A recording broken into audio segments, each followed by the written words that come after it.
না আল্লাহ পাক বলেন নাই। আল্লাহ বলছেন এতিমের মালের কাছেও যেও না। আমি কি বুঝাতে পারছি? এই গাছের কাছেও যেও না। এবার জান্নাতে তারা থাকতে লাগলেন। এবার ইবলিস তো আর হাল ছেড়ে দেয় নাই। সে কি বলেছিল? ডান বাম সামন পিছন সব দিক থেকে আসবে। সে এসে ওয়াসওয়াসা দেয়। কি ওয়াসওয়াসা দেয়? হে আদম হাল আদুল্লুকা, আমি কি তোমাকে বলে দিব আলা শাজারাতিল খুলদ ওয়া মুলকিন লা ইয়াবলা। হে আদম, আমি কি তোমাকে বলে দিব এমন একটা গাছের কথা, যেই গাছের ফল খেলে পরে তুমি চিরস্থায়ী জীবন লাভ করবে, কোনো দিন মারা যাবে না। এই চিরস্থায়িত্বের টোপ দিচ্ছে কে?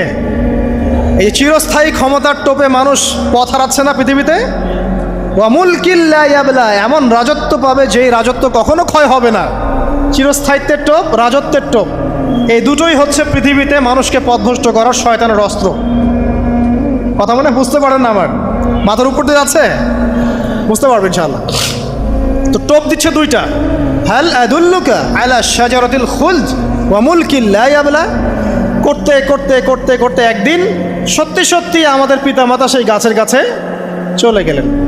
যখনই চলে গেলেন, ফালাম্মা যাকা শাজারা, যখন তারা গাছের কাছে চলে গেলেন, বাদাত লাহুমা সাওআতিহিমা, তাদের পরনে যে জান্নাতি কাপড় ছিল ধাপাস করে খুলে পড়ে গেল।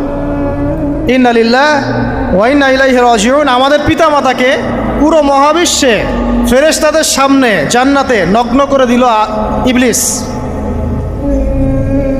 আমি মনে বুঝাতে ব্যর্থ হচ্ছে আমাদের।